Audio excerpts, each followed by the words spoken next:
Bulletin के आगाज़ में आपको बताएं कि नया माली साल गरीब के लिए नया इम्तिहान।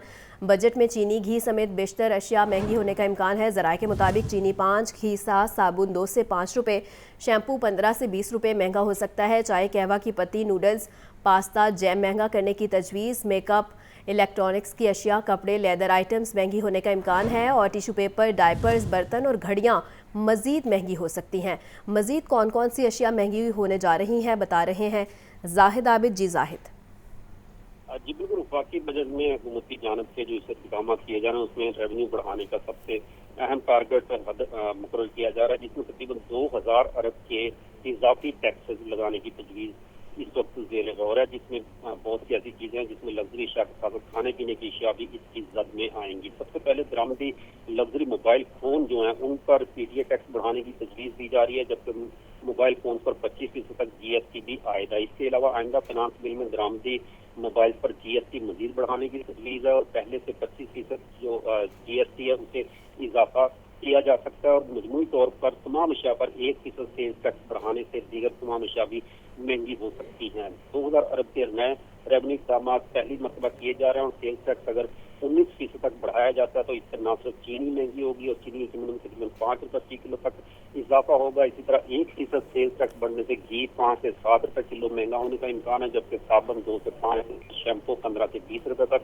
महंगे हो सकते हैं। इसी तरह 1% सेल्स टैक्स बढ़ने से इलेक्ट्रॉनिक्स अशिया, मेकअप की सैकड़ों अशिया महंगी होंगी और ऐसी तमाम अशिया जिन पर सेल्स टैक्स लगता है उनकी कीमत में इजाफा देखा जाएगा और इसमें खास तौर पर जो दरामदी अशिया हैं उनकी कीमत में कहीं ज्यादा इजाफा हो सकता है और दरामदी अशिया में बच्चों की पसंदीदा नूडल्स, स्पैगेटी, पास्ता की जो चीजें हैं वो भी महंगा होने का इम्कान जाहिर किया जा रहा है और इसके अलावा जो बच्चों के लिए सीरियल्स इस्तेमाल किए जाते हैं वो भी महंगे हो सकते हैं, जबकि jam, jelly, marmalade, tissue paper समेत बर्तनों की सैकड़ों अशिया महंगी होंगी।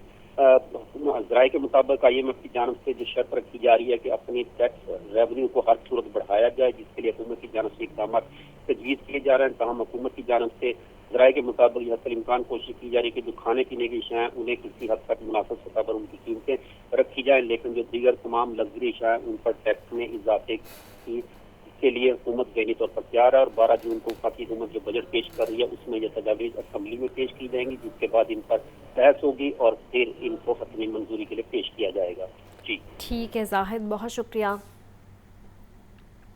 रवां माली साल 2023 और 24 आवाम के लिए महंगाई का साल साबित हुआ। दालें, चावल समेत बेसन के दाम में होशरबा इजाफा। दाल चना 45 रुपये, दाल मसूर 15 रुपये, दाल मूंग 65 रुपये, दाल माश 195 रुपये फ़ी किलो तक महंगी हुई। बेसन 215 रुपये से बढ़कर 265 रुपये किलो हो गया। 1 जुलाई से नए माली साल का आगाज़ हो जाएगा। आवाम को महंगाई में रिलीफ की कोई उम्मीद नहीं है। मज़ीद जानते हैं अब्दुल कादिर से। जी अब्दुल कादिर। आज बिल्कुल रवां माली साल जो है अपने इख्तिताम का और ये साल भी जो है वो शहरियों के लिए महंगाई का साल साबित हुआ है, क्योंकि जून 2023 में जो दालें, चावल समेत बेसन की कीमतें थी वो आज जो है वो उसके बरअक्स है। दाल चना जो है 45 रुपए फी किलो तक इस माली साल में महंगी हुई है। जून 2023 में 220 रुपए में बिकने वाली दाल चना जो है इस वक्त मार्केट में 250 से 265 रुपए फी किलो तक जो है वो बिक रही है। इसी तरह दाल मसूर की कीमत में 15 रुपए का इजाफा किया गया, 245 से 260 रुपए तक पहुंच चुकी है। काले चने 50 रुपए फी किलो तक महंगे हुए हैं और 210 रुपए से बढ़कर 260 रुपए फी किलो तक मार्केट में फरोख्त किए जा रहे हैं। दाल मूंग की कीमत में 65 रुपए का इजाफा जो है वो देखने को मिल रहा है। 2023 के माली साल जून में जो कीमत थी वो 230 रुपए थी, जो कि अब 295 से 300 रुपए फी किलो तक मार्केट में पहुंच चुकी है। दाल माश सबसे ज्यादा महंगी हुई है, 195 रुपए फी किलो तक इसकी कीमत में जो है वो इजाफा देखने को मिल रहा है और 405 रुपए थी कीमत, जो कि 600 रुपए फी किलो तक पहुंच चुकी है। क्योंकि इसकी कीमत में इजाफे की बड़ी वजह ये बताई जा रही है कि ये दरामदी दाल है, क्योंकि इंपोर्ट की जाती है और इसकी कीमतें भी डॉलर की कीमतों के साथ जो है वो बढ़ी। बेसन की कीमत में जो है वो 50 रुपए तक का इजाफा हुआ है, 215 रुपए से बढ़कर 265 रुपए फी किलो तक पहुंच चुका हुआ है। माली साल जो है 2023-24 में कीमतों में गैर मामूली तौर पर इजाफा देखने को मिला है, जबकि माली साल 2024-25 का वफाकी बजट जो है वो आइंदा चंद रोज में वफाकी हुकूमत की जानिब से पेश कर दिया जाएगा और 1 जुलाई 2024 से नए माली साल का आगाज होगा और अवाम को यही तवक्का है कि इस बार भी हुकूमत जो है रिलीफ देने में नाकाम रहेगी। जी ठीक है अब्दुल कादिर, बहुत शुक्रिया। महकमा सियाहत के बजट में बड़े इजाफे का इम्कान है। आइंदा माली साल के लिए महकमा सियाहत का बजट 3 अरब 10 करोड़ रुपए तक होने का इम्कान है। महकमा सियाहत ने महकमा खजाना को बजट तजवीज़ भिजवा दी हैं। रवां माली साल में महकमा सियाहत का बजट 1 अरब रुपए से कम था। मज़ीद तफसीलात के लिए बात करते हैं आतिफ परवेज से। जी आतिफ। जी बिल्कुल, महकमा टूरिज्म की जानिब से अगले माली साल के लिए तजावीज़ जो है वो महकमा खजाना को भिजवाई है और जो बजट फीडिंग महकमा सियाहत को दी गई थी उसके मुताबिक 3100 मिलियन यानी कि 3 अरब के करीब जो तमाम तरक्याती मनसूबा जात जो है उसके अंदर रहकर तजावीज़ भिजवानी है। और जो नए माली साल के लिए बजट तजावीज़ है उसमें कोटली सतियाँ जो है वो मरी के मुतबादल टूरिज्म स्पॉट को दर्जा देने के लिए वहाँ पर तरक्याती मनसूबा जात जो है वो शुरू किए जाएंगे। और जो अब तक की तजावीज़ है उसके मुताबिक 500 मिलियन से जो इब्तदाई तौर पर मनसूबे शुरू होंगे। अगर रवा साल की बात की जाए तो रवा साल में तरक्याती बजट जो वो 900 मिलियन था, तो एक बड़ा इजाफा जो 2 अरब के करीब है वो महकमा सियाहत को मिलेगा। अगर नॉन डेवलपमेंट बजट की बात की जाए तो अगले माली साल के लिए 1500 मिलियन से ज्यादा जो कि तनख्वाहों में देने हैं उसकी तजवीज़ महकमा सियाहत की जानिब से महकमा खजाना को भिजवा दी गई। बहुत शुक्रिया आतिफ। LDA ने आइंदा माली साल में जारी तरक्याती स्कीमों की तकमील के लिए तजवीज़ तैयार कर ली है। पंजाब हुकूमत से जारी तरक्याती मंसूबों को बजट में शामिल करने की इस्तदा 21 तरक्याती स्कीमों के लिए 1 अरब 9 लाख रुपए मुख्तस करने की सिफारिश की गई है। मज़ीद जानते हैं ज़ैनुल आबिदीन से। जी ज़ैन।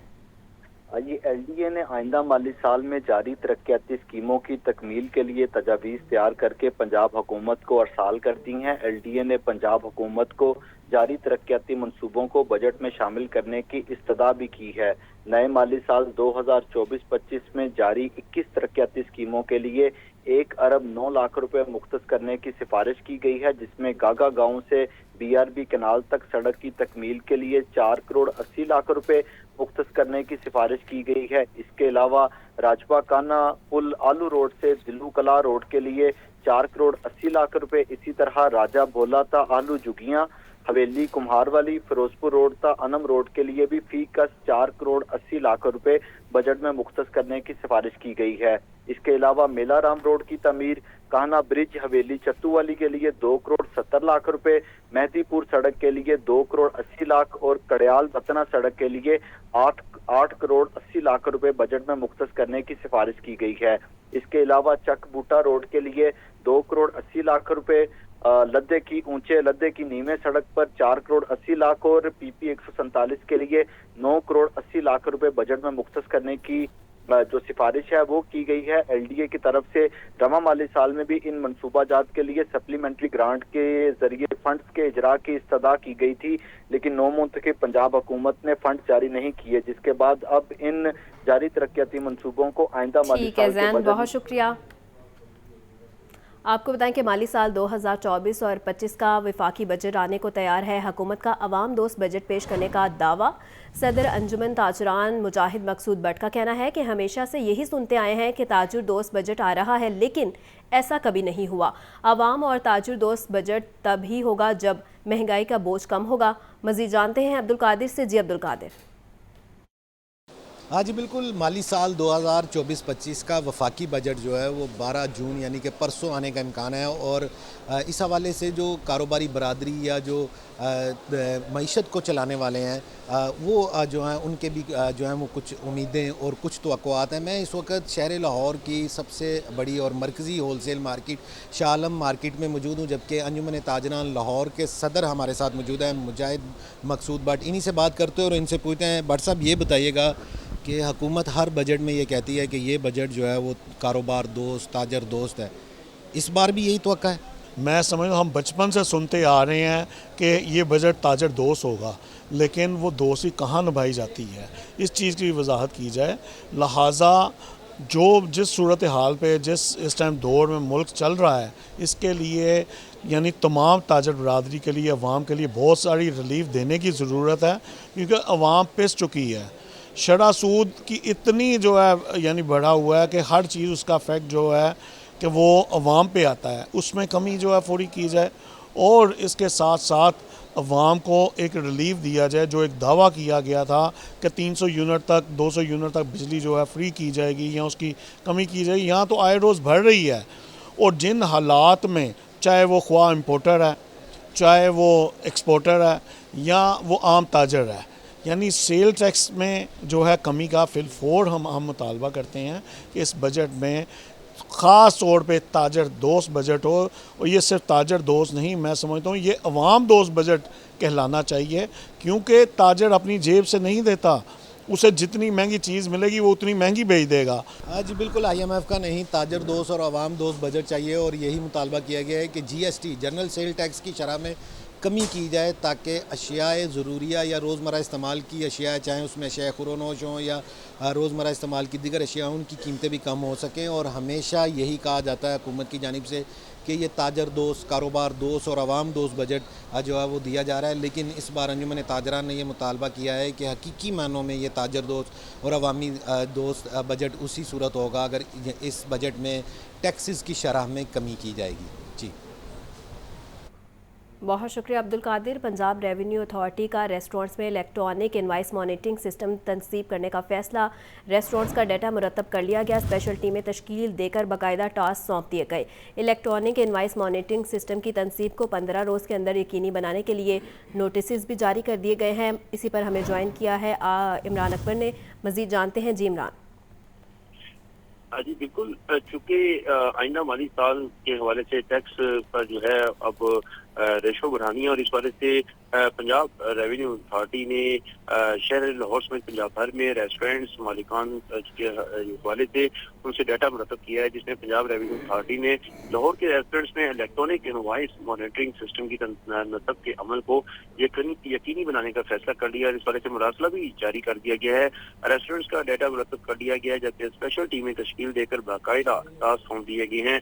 इलेक्ट्रॉनिक इनवाइस मॉनिटरिंग सिस्टम की तनसीब को 15 रोज के अंदर यकीनी बनाने के लिए नोटिस भी जारी कर दिए गए हैं। मुकर्रर करदा वक्त के बाद मुख्तलिफ रेस्टोरेंट्स मालिकान को दरपेश मसाइल के हल और आगाही के लिए सेमिनार मुनक्किद किए जाएंगे। इस वाले से नए माली साल के आगाज से सिस्टम की तनसीब न करने वाले रेस्टोरेंट्स मालिकान के खिलाफ इन्फोर्समेंट कार्रवाइयों का आगाज कर दिया जाएगा। सेल टैक्स ऑन सर्विसेज की चोरी को रोकने के लिए इस सिस्टम की तनसीब को यकीनी बनाया जा रहा है। जी बहुत शुक्रिया इमरान। महकमा एक्साइज का शहरियों के लिए बड़ा रिलीफ। टोकन टैक्स की अदम अदायगी पर आए जुर्माना माफ़ कर दिया गया और शहरी 30 जून तक बगैर जुर्माना टोकन टैक्स अदा करवा सकेंगे। डायरेक्टर एक्साइज मोहम्मद आसिफ ने नोटिफिकेशन जारी कर दिया। इसी पर हमें ज्वाइन किया है फ़ाहद अमीन ने। मज़ीद जानते हैं। जी फ़ाहद। जी बिल्कुल, महकमा एक्साइज की जानिब से शहरियों के लिए बड़ा रिलीफ जो है वो दिया गया है। एक्साइज की जानिब से टोकन टैक्स की अदम अदायगी पर जुर्माना जो है वो माफ कर दिया गया है। जिन शहरियों पर जो है वो जुर्माना आयद किया गया था उनको माफ किया गया और शहरियों को ये रिलीफ दिया गया कि शहरी 30 जून तक बगैर जुर्माना अपना टोकन टैक्स अदा कर सकेंगे। बड़े टोकन टैक्स डिफॉल्टर भी जो है वो इस स्कीम से फायदा उठा सकते हैं। इस हवाले से डायरेक्टर मोहम्मद आसिफ की जानिब से नोटिफिकेशन जारी कर दिया गया है। जी बहुत शुक्रिया फ़ाहद। वज़ीर बल्दियात ज़िशान रफ़ीक की ज़ेर सदारत इजलास हुआ। वज़ीर आला की कायम करदा कमेटी का ये इजलास हुआ और ज़रई अरासी का गैर ज़रूरी कमर्शल इस्तेमाल रेगुलाइज़ करने की तजवीज़ पर गौर किया गया। रियल इस्टेट के बड़े इदारों के नुमाइंदों ने कमेटी के सामने तजवीज़ पेश की हैं। मज़ीद जानते हैं इमरान अकबर से। जी इमरान। जी बिल्कुल, वज़ीर पंजाब मरियम नवाज शरीफ की कायम करदा कमेटी के सरबराह जो है वो वज़ीर बल्दियात ज़िशान रफ़ीक की ज़ेर सदारत इजलास हुआ है। सिविल सेक्रेटरीट में होने वाले इजलास में वज़ीर ज़राअत सैयद आसिफ हुसैन करमानी भी उनके हमरा मौजूद हैं। बल्दियाती कानून के सेक्रेटरीज और रियल एस्टेट के नुमाइंदों ने भी शिरकत की है। ज़रई अराज़ी का गैर ज़रूरी कमर्शियल इस्तेमाल रेगुलराइज करने के लिए तजवीज़ पर गौर किया गया। इस वजह से रियल एस्टेट के बड़े इदारों के नुमाइंदों ने भी कमेटी के सामने अपनी आरा पेश की। जिस पर वज़ीर बल्दियात का कहना है कि वज़ीर आला चाहती हैं कि स्टेक होल्डर्स की मुशावरत से ठोस पॉलिसी बनाई जाए, जबकि ज़रई अराज़ी को बगैर प्लानिंग कमर्शियल बनाने से माहौलियात को भी खतरा होगा। इस वजह से मंजूरी के बगैर रहायशी मनसूबों को रेगुलराइज करना जरूरी है। कमर्शियल मनसूबों के मास्टर प्लान को मॉनिटर करने के लिए नया कानून बनाएंगे, जबकि मौजूदा कानून के तहत एक ही प्लेटफॉर्म से सब मामला मॉनिटर होंगे। इसी सिलसिले में रियल स्टेट नुमाइंदों का कमेटी के एजेंडे से इतफाक, जबकि मजीद मुशावरत की बात की गई है। इस वाले से वज़ीर बल्दियात पंजाब का कहना है कि रियल स्टेट बिजनेस से बहुत ज्यादा लोगों का रोजगार वाबस्ता है। सरमायाकारों की सरमाया का तहफ़्फ़ुज़ भी यकीनी बनाना होगा। कन्वीनियर कमेटी निशान हसीद का कहना है कि गैर कानूनी स्कीमों को रेगुलाइज न करने से अवामी मफाद को नुकसान होगा। एक से ज्यादा इदारों के पास अख्तियारात के बाइस पर जेदगी पैदा होती है। इस पर पंजाब हुकूमत का मकसद अवाम के मफादात का तहफ़्फ़ुज़। बहुत शुक्रिया इमरान। पीसीबी ने चैंपियंस ट्रॉफी का शेड्यूल हतमी मंजूरी के लिए आईसीसी को भेज दिया है। ज़राए के मुताबिक चैंपियंस ट्रॉफी 19 फरवरी से 9 मार्च तक कराची, लाहौर और रावलपिंडी में होगी। भारतीय टीम अपने तमाम मैचेस गजाफी स्टेडियम में खेलेगी। टूर्नामेंट में फाइनल समेत 7 मैचेस लाहौर में होंगे। मजीद जानते हैं मोहम्मद उसामा से। जी उसामा। जी बिल्कुल, पाकिस्तान क्रिकेट बोर्ड ने अगले साल पाकिस्तान में होने वाली चैंपियंस ट्रॉफी का शेड्यूल हतमी मंजूरी के लिए आईसीसी को भेज दिया है। आईसीसी को भेजे गए शेड्यूल के मुताबिक आईसीसी चैंपियंस ट्रॉफी 19 फरवरी से 9 मार्च तक कराची, लाहौर और रावलपिंडी के क्रिकेट स्टेडियम में होगी। भारतीय टीम अपने तमाम मैचेस कराची स्टेडियम लाहौर में खेलेगी। टूर्नामेंट में फाइनल समेत 7 मैचेस लाहौर में मुनक्किद होंगे। पीसीबी की जानिब से आईसीसी को आगाह किया गया कि कराची का नेशनल बैंक स्टेडियम इफ्तिताही मैच और एक सेमीफाइनल की मेजबानी करेगा। कराची में मजमूई तौर पर 3 मैचेस होंगे। रावलपिंडी एक सेमीफाइनल समेत 5 मैचेस की मेजबानी करेगा, जबकि मजमूई तौर पर टूर्नामेंट में 15 मैचेस होंगे। इस तरह के मुताबिक खिताबी स्टेडियम में पीसीबी हेडक्वार्टर की जगह जदीद कारपोरेट बॉक्सेस बनाए जाएंगे। पूरी बिल्डिंग को नहीं कराया जाएगा क्योंकि ड्रेसिंग रूम हाल ही में बने हैं, इसलिए वो अपनी जगह पर मौजूद होंगे। जबकि फजल महमूद और इमरान खान इंक्लोजर में तमाशाइयों की गुंजाइश बढ़ाई जाएगी और मौजूदा इंक्लोजर्स के पीछे मजीद इंक्लोजर को ऊंचा किया जाएगा। जराए का ये भी कहना है कि कराची, लाहौर और पिंडी क्रिकेट स्टेडियम में नई डिजिटल स्क्रीन भी नस्ब की जाएगी। कराची के नेशनल बैंक स्टेडियम की बिल्डिंग की हालत को बेहतर बनाया जाएगा। याद रहे कि चेयरमैन पीसीबी मोहसिन नकवी ने पहले ही ऐलान किया था कि चैंपियंस ट्रॉफी से कबल लाहौर के कराची स्टेडियम, कराची का नेशनल बैंक क्रिकेट अरीना और रावलपिंडी क्रिकेट स्टेडियम की अपग्रेडेशन की जाएगी, जबकि लाहौर में पाकिस्तान क्रिकेट बोर्ड का जो है। बहुत शुक्रिया उसामा।